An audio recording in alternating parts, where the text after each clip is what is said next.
Okay, we're recording now. Hi, welcome to the Component Standard Working Group meeting for Tuesday, June 25th of 2019. Today we have a little bit of a more intimate meeting because Mike is out and I believe Lucas is not going to be able to join us at least for the beginning portion of this meeting. And so we've got me and George here and just an agenda to kind of review what we talked about previously last week. And so with regard to review, the pull request, which is 76805 to Kubernetes is still just pending review. I haven't flagged anybody for that. I am the owner of that PR, and I need to chase some folks down from probably SIG API machinery to get everything through. I can see what I can do to link up with Stefan about that. So I'll just take a note here.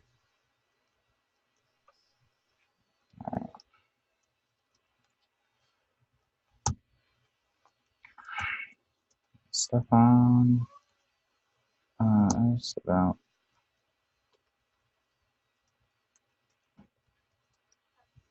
76805.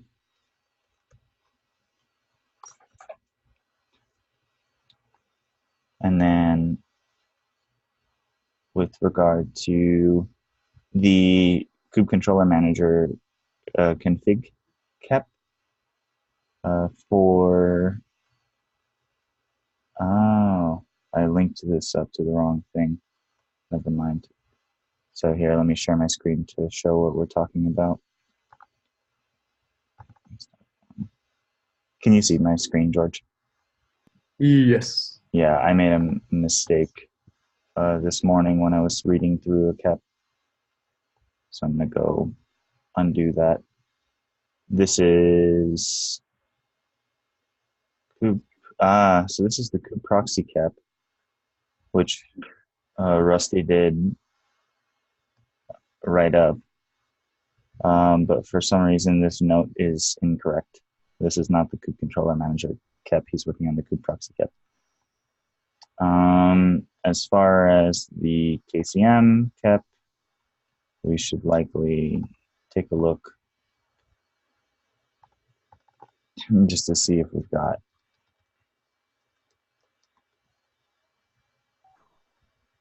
thing here. C group driver.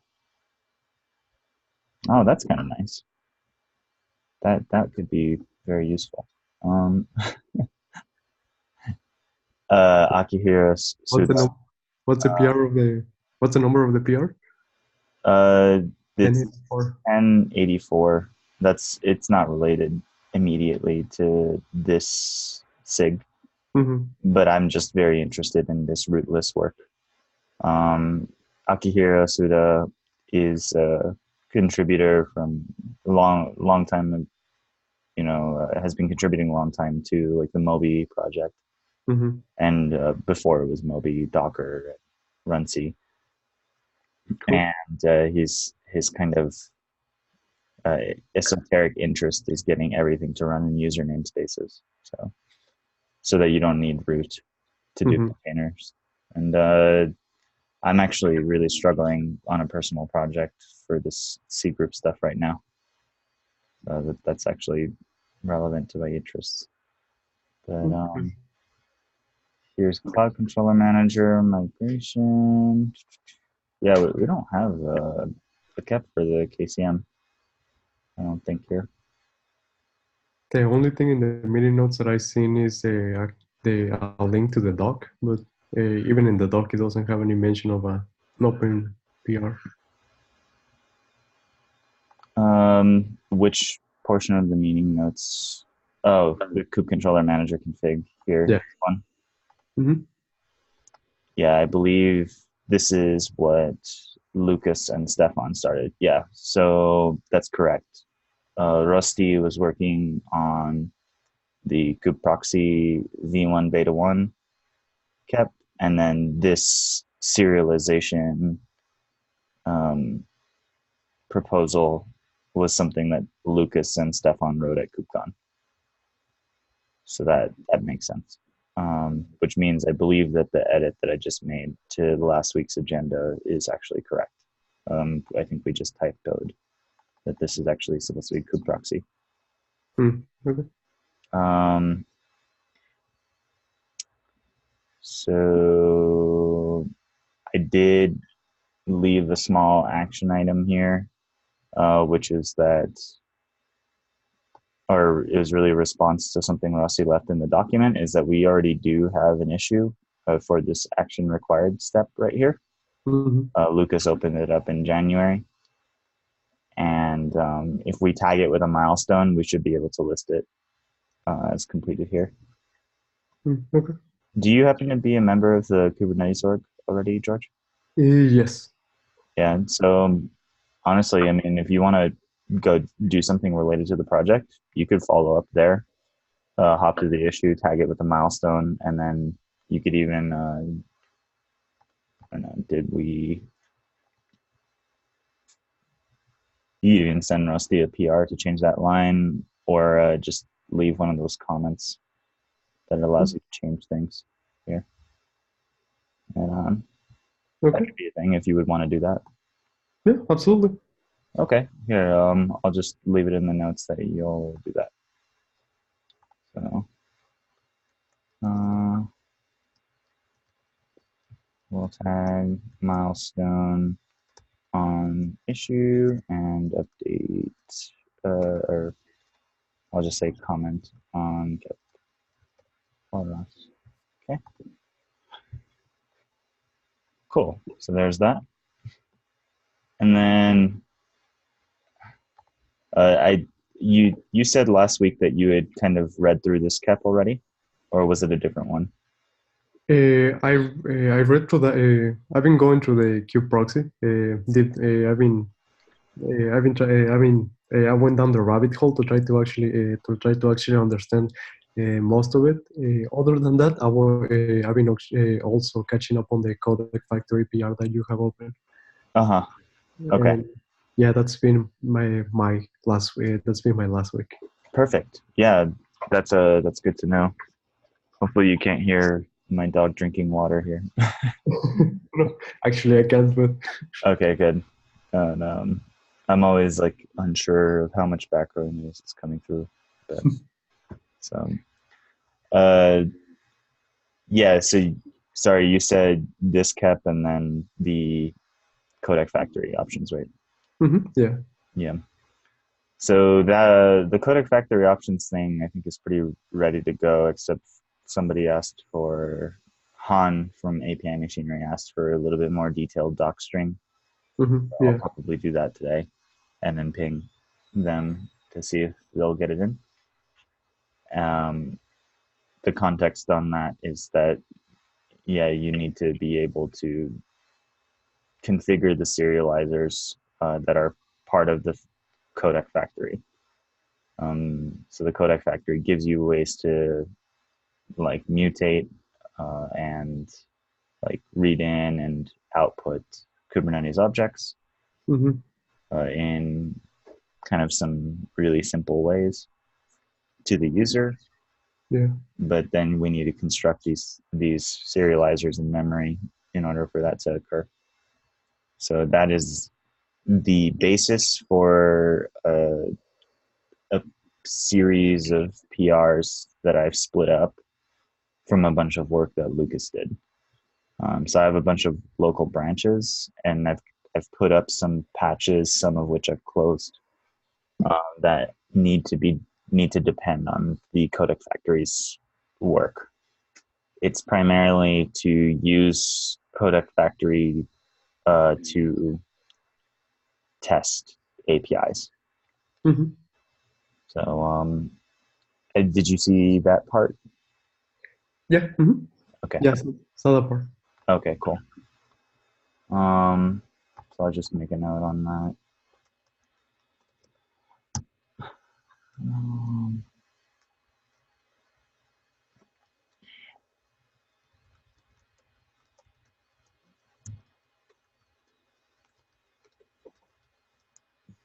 Pending 7685.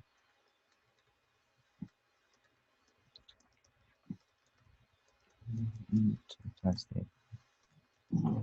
Sharing what configs. Really, it's providing test harnesses, I guess.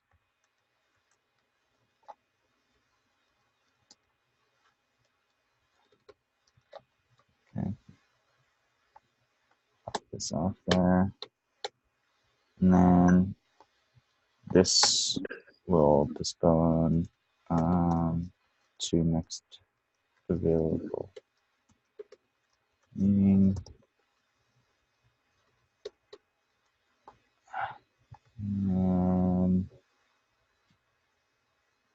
We have codec factory options thing. Once that's in, we'll have the test harness. The test harness is going to need a little bit of love. Are you educated, George, on, you said you were a longtime user, so you understand a little bit of the semantics of kind of the APIs about like API versioning and that kind of thing. Do you need any resources in particular to kind of understand more about why we have group versions and kinds and what the criteria are? I think I'm okay. I think I'm okay on that area. Actually, going through your PR was a good opportunity to get a lot of context on even the internals, how schemes are actually built, and the whole set of serializers. Yes. So Cool. so even your PR, I think, is like a good contributor onboarding doc. Okay. Yeah, it was definitely a learning experience for me, for sure. Lucas kind of pointed me to that task, and I had a similar kind of learning journey there. And like, okay, I'm starting to uncover what these API internals actually look like. Mm-hmm. So it sounds like you're pretty hungry to get into the code, which is a great thing for this particular working group. There is something that's maybe a little bit less interesting and a more chop wood, carry water. Is Mike pinged us on, I have to remember where he put this issue. It's in the legacy flag repo.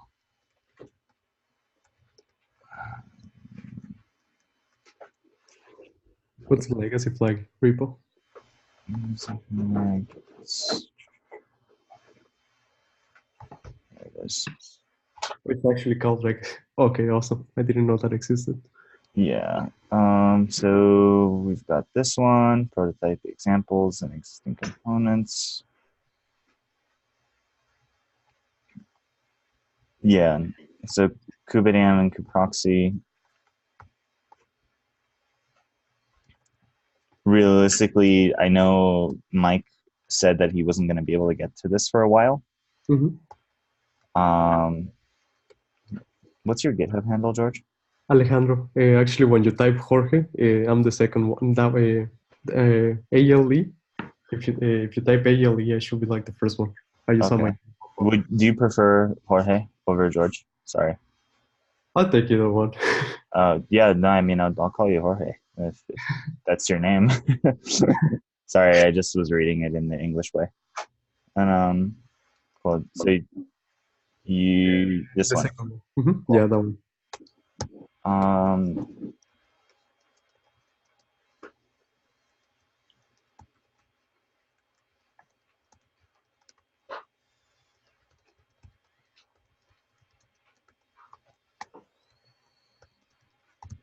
Okay.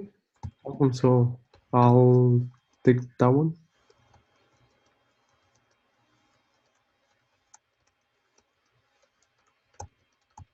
Have you compiled Kubernetes binaries and run tests and done some of the PR workflow before?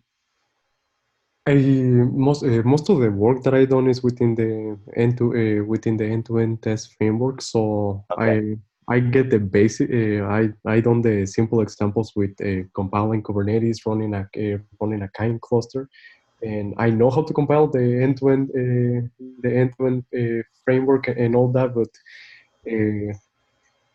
some other details of how to compile some other or some other parts of actually never mind. I remember there's documentation on how to compile other things in Kubernetes. So I want Yeah, to. it just helps sometimes to just have like a little bit of hand holding there, just because there's a lot of options and it's Mhm. not realistic that anybody can actually read the make files. Um, but I'd be happy to just show you some pointers for specifically what you're trying to do. Um, you use a Linux machine? You have one available, or are you on Linux and a Mac. you're on a Mac? A Linux and a Mac. So I have Okay, all yeah, environments. yeah. It just helps to have like if when I was on a Mac Mhm. before working on Kubernetes, I was using a Vagrant environment with like Bazel.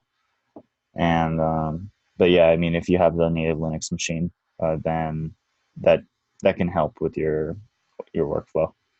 Okay. So you can just run the components natively. Mhm. Yeah, just getting into that dev test submit cycle. It there's some friction points there sometimes, so we just want to make it easy. Um, because it sounds like with the way that you're reading the code, once you're in there making changes, you'll be able to understand how to retrofit some stuff and get some feedback from people. Mhm. But yeah, Okay. so this is just involving understand how flags are registered in the existing component, and then I'll say um, and proxy. I probably proxy. The reason I say that is because I don't know. I don't have a particular reason for saying that, but cool. Yeah. Okay. Sounds good. Flag Plus, I always wanted an excuse to dive into kubeproxy. to vendor in this lib not already present. Use it to standardize the approach for flags. So,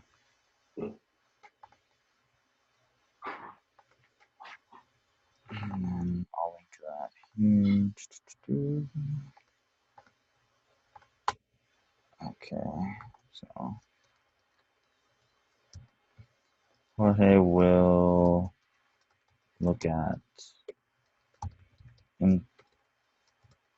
implementing a legacy flag example.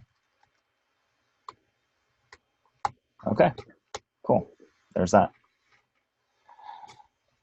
Awesome. And yeah, my handle on Slack is StealthyBox.